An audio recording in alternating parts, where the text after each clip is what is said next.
Conference. We've got a whole bunch of things going on this week. We'll start with some news from today. Ben Galaviz was named the Lone Star Conference Special Teams Player of the Week. He averaged, I think, about 27 yards per kick return on 3 kick returns and recovered a pair of fumbles, one off of a punt return and one off of an Eastern New Mexico kick return last week. So is this week's Special Teams Player of the Week in the Lone Star Conference. This week starts off on Tuesday with the Justin Kerrigan Show at Scratch Kitchen. That'll be from 6 to 7, and that'll be broadcast on Rock 95.1. Our athletics week starts on Thursday with a pair of home games. Women's soccer and men's soccer are both taking on Eastern New Mexico. The women are on the field at 5 o'clock, and the men will follow at 7 o'clock against the Greyhounds. Friday, women's basketball starts their season on the road. They take on Regis in Denver, Colorado at 4 o'clock. Volleyball starts their weekend on the road at Cameron in Lawton, Oklahoma with a 5:30 match. And men's basketball kicks off their home schedule against Western State, Colorado at 7 o'clock. Saturday, men's cross country is running at the South Central Regionals in Canyon, Texas at 9 a.m. Volleyball closes their weekend against Arkansas Fort Smith in Fort Smith, Arkansas at 1 o'clock. Men's soccer is at home against West Texas A&M at 1 o'clock. Men's basketball finishes their 2-game weekend against Adams State at home at 3 o'clock. Football is on the road at Texas A&M Commerce at 4 o'clock.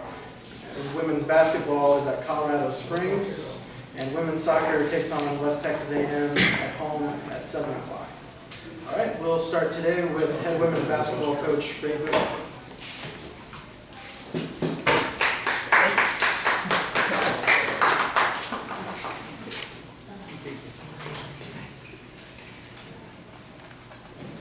Coach, talk about the start of your season. You've been in practice for a couple weeks, and what you're looking forward, what you want to see out of your team this week against two strong teams. Well, we're ready to play somebody else. I feel like our season to play this weekend is kind of perfect timing. We have, for the most part, everybody healthy. So we have some competition on Friday and Saturday. It'll be good to be tested early. We're looking forward to the trip. What do you think some of your main strengths are with this team? I think this team can really shoot the ball. I think in the past couple of years we've really struggled with perimeter shooting, and I think that's going to be one of our strengths. I think we're guard heavy. I think that we'll be able to get up and down the court a little bit better, and hopefully be able to make it more of a full court game than a half court game. So what are some things you're trying to find out about your team this weekend?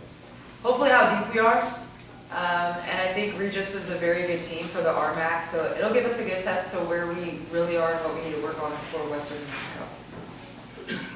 And you talked about your guard play. Can you name some players that we should be looking out for?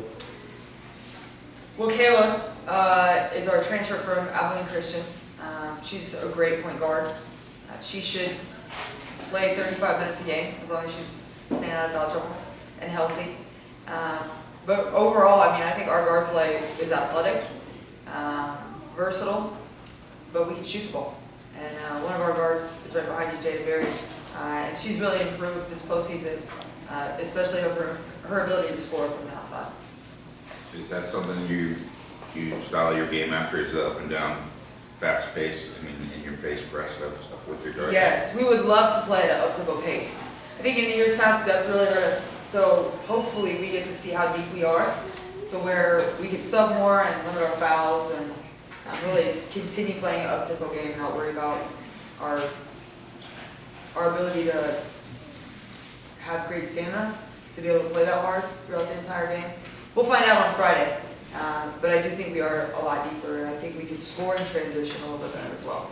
Speaking of transition, is that one thing that you're going to look forward to in some of these earlier games, just getting the board and getting those outlet passes early on and getting out transition? Yes, and hopefully off of steals as well, of rebounds. So we look forward to playing an up-tempo game, and we've worked really hard on it.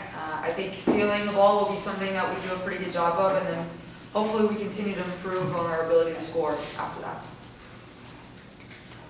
Okay. Thanks, Coach. Thanks, Coach. Thank you. All right, next up is sophomore guard Jada Berry.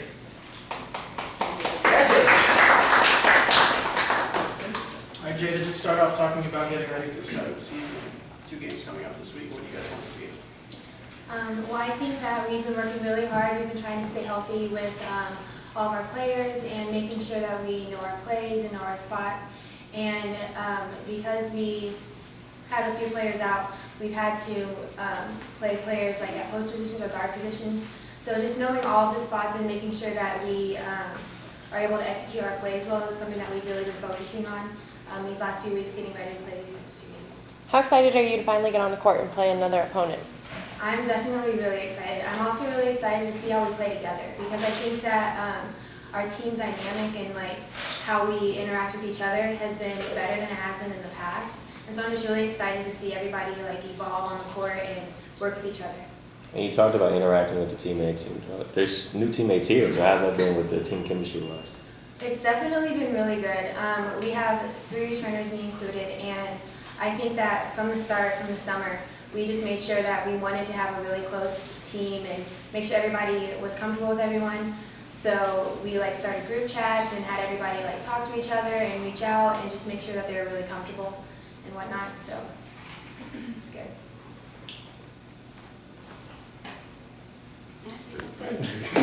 Killed it. All right, next up is senior linebacker Keegan Gray.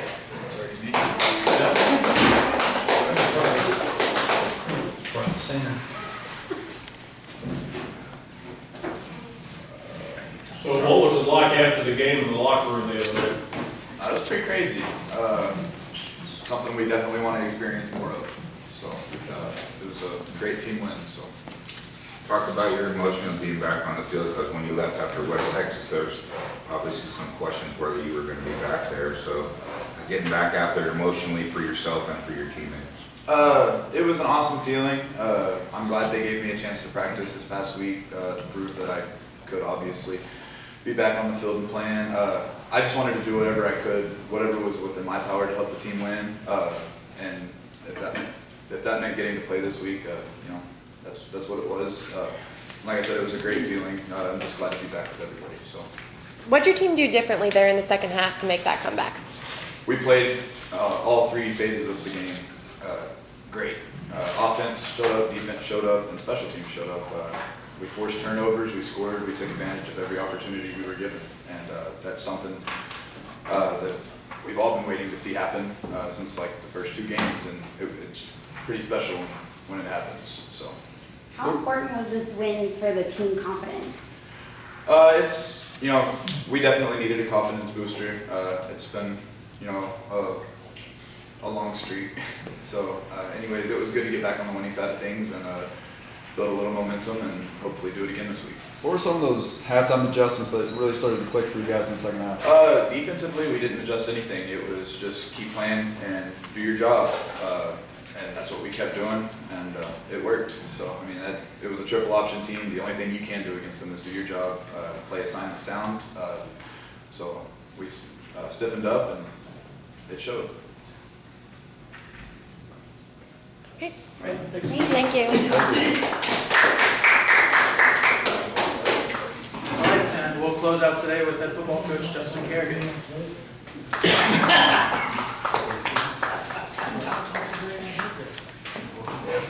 So did you get to a fiery speech at halftime? Yeah, I don't think I said much of anything at halftime. By the time we got done meeting as an offensive staff and coaches, I think we had about 1 minute to get back out on the field. You know, just what Keegan said, there weren't a lot of adjustments to make. We saw some opportunities offensively that were there that we didn't take advantage of in the first half that obviously we tried to, which was some one-on-one matchups. New kind of just on years past, talked about it at the press conference, and that in the first half against Eastern New Mexico the past couple of years has been where we've kind of had to settle down a little bit. Defensively, trust in what your assignment is and what you've been coached to do. And the second half is where we have really shined the past couple of years defensively. I thought it was kind of the same story going into halftime. And then being able to quickly put up a couple touchdowns there early in the second half. You know, and again, something else that we talked about Friday night, I know defense harped on all week, was if we'll make them have to drive the field, there's a propensity they're going to put the ball on the ground. And I think they mishandled a snap early in the second half, which gave us the ball in good field position, able to turn around and get another touchdown. But 5 takeaways for our defense, only 1 turnover for our offense, and that's something that has been the opposite the past few weeks and throughout this streak of 6 losses. So that's a huge part of it. You guys, I don't know if you can recall, but there was a punt early in the game where all of a sudden, like, the ball's going down the field and one of your guys picks it up, and then all of a sudden it's your guys' ball. Can you elaborate on what happened on that play? Yeah, it hit one of their guys. As soon as that happens, it becomes a bit of a live ball. Right. So I think it had just kind of barely hit one of their guys. And, great effort to be there. Right. I think that was one of Ben Galavise's 2 takeaways, I guess is how you'd say it, on special teams. And he had another one on the kickoff. And very happy for him that he was recognized, the special teams player of the week in Lone Star Conference, because his effort shows up. I mean, he was a guy that was recognized yesterday in our team meeting for his effort in special teams, to be in the position, to be there when that ball was available. And again, go back to Friday night, I talked to the team about luck, and sometimes you say, we just need a little luck, we need the ball to bounce our way. For me, I believe that luck is earned, and it comes with effort. You put yourself in the position to receive those moments of great luck or great fortune. Ben with great effort was rewarded for it, and I love the fact that he was recognized with the conference. Who'd you give your game balls out to? It's the first time ever we've given the game ball out. So we gave it to Chris Hode to kind of, put a moment to the 500 tackle that he got there at the end of the game, towards the end of the game. Our what we call our champions of the game were Clayton Roberts and Jeremiah Cooley, 2 offensive guys. Clayton as their quarterback. Obviously, he had 3 touchdowns, 2 passing, 1 rushing. Jeremiah, 100 yards receiving, the spectacular catch in the end zone. We give out an award called the Hammer, a guy that plays the game the right way, physically and making an impact. That was Keegan. And then obviously, for the first time ever, we gave the game ball to Chris Hode. Can you kind of talk about that achievement for him, those 500 tackles, and how significant that is for a player's career? Yeah, I don't know how to really put it into words, the significance of being able to accomplish something like that. That's quite a feat. The only thing I can really kind of say on it is you just like for a camera to follow that guy around for 24 hours or for an entire week to really document what he does. And Keegan's another one just like him. On my way over here, Chris is in there charting plays of Texas A&M Commerce. I know from talking with Coach Durgo, our head strength coach, on Mondays he'll be up in the weight room just doing yoga. And some of the things that are just a little above and beyond, the normal student athlete, how does he get himself right mentally and physically for a Saturday game? And there's just a tremendous amount of preparation. Obviously, when you take the field, it's a lot like having a coach out there. The one thing that we talked about after the Angelo State game was his ability to make the defense right. Not only just get everybody assigned in a line what they're supposed to do with the play called, but then as the play starts to unfold, and real speed, and he can see where a guy's at and not supposed to be, and then fix that problem, being able to do it on the fly. I think that's just some of the stuff that doesn't really show up. It shows up in the stat sheet, she starts getting 16 tackles in a game. But just things that you just don't recognize, from the stands. And a lot of that just comes from the work that he puts in throughout the week. And you talked about opportunities and one-on-one matchups. Can you talk about what made y'all take the shot with Jeremiah on that one-hand catch? Well, like I said after the game, if you saw what he was like every day in practice during the week, we see a lot of those. We see a lot of those catches and a lot of holy cow type moments where we just kind of stop and laugh. And there's a moment there. We were in a package that obviously a heavy package. It's just Cameron at quarterback, a couple D tackles in there for short yardage. So we got in the first down and ran another play. There's an isolation out there with a really big receiver. Let's take a shot. Thankfully, we completed it. You talk about having that weapon on the outside that can win one-on-one battles because he made a bigger catch down the sideline to keep a drive alive earlier in the game. Yeah, and I had a similar one, I think, in the first quarter of an Angelo State game, and that early touchdown drive we had. He's got that ability, as a true freshman, an 18-year-old. I talked a few weeks back in our offensive meetings that I don't think he quite understands yet how much he can dominate a game. You know, I think there's still a lot of youthfulness in his mindset and how he goes about it. I think that just with each and every week where he kind of starts to see himself have success against the top level talent in the conference, I think we'll start to see him dominate even more. He's a little bit unsure or just not quite confident enough yet of how much he can dominate this game. He's a special talent. How proud are you of this team? Ooh. I hate you for asking that. Sorry. I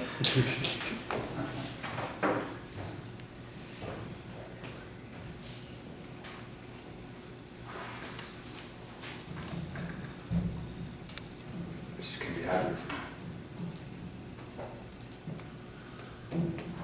What are you gonna see from Commerce that's gonna give you some problems this week? Has there been anything said maybe between the two of you or to the teams with both towns dealing with the things that have happened in town with the shootings and stuff? Has that been addressed? First off, I'd like to thank you for changing the sentence. You're welcome. Put it in the spot. No. I think, well, for one, they're a big, fast, physical team on both sides of the ball. They have a lot of guys coming back, from last year's team. Their defense was incredibly stout last year, and that hasn't changed. Offensively, they're a little bit different. Obviously, the whole new staff, but equally as explosive. More new pieces in there offensively, but they're going to spread it out. I think they're going to probably resemble more of maybe West Texas from the little bit I've seen so far, just getting into some unbalanced formations, some different type of stuff, just kind of some untraditional stuff, non-traditional things, but they're big, fast, physical. They're giving up, I think, 340 yards on defense. They're second in the conference defensively, just behind Angelo State. That I think that I've seen. So it's going to be a great challenge. I don't know how much it impacted their team with what unfolded a couple weeks ago. Obviously, that's something that kind of rallied a community. And then having gone through that as well for us back in August, there's some common ground there as far as that goes. But I think once you hit the field on Saturday, that stuff's kind of out the window. But looking forward for another great opportunity. You had a patchwork offensive line that had to step up the other night. You had to be awful proud of that. Yeah, 9 guys played on that offensive line. I don't have the numbers in front of me. I think we averaged 5.6 yards a carry, rushed for 231 yards maybe. Just very proud of that group, Coach Gill and the work he's done, and just trying to make sure that the next guy's ready. It's quite a task, and he's got a greater challenge this week because there's not 9 available. So. Your running game was probably the key as much offensively as anything else the other night. Yeah, it was fun to watch Davion and Marquise average, I think, 6-point-something yards a carry and 8-point-something yards a carry, respectively, and gotta do that again. Greater challenge this week. Joseph. Yep. Okay. Couldn't be happier for this group. Thanks, Coach. There's your answer.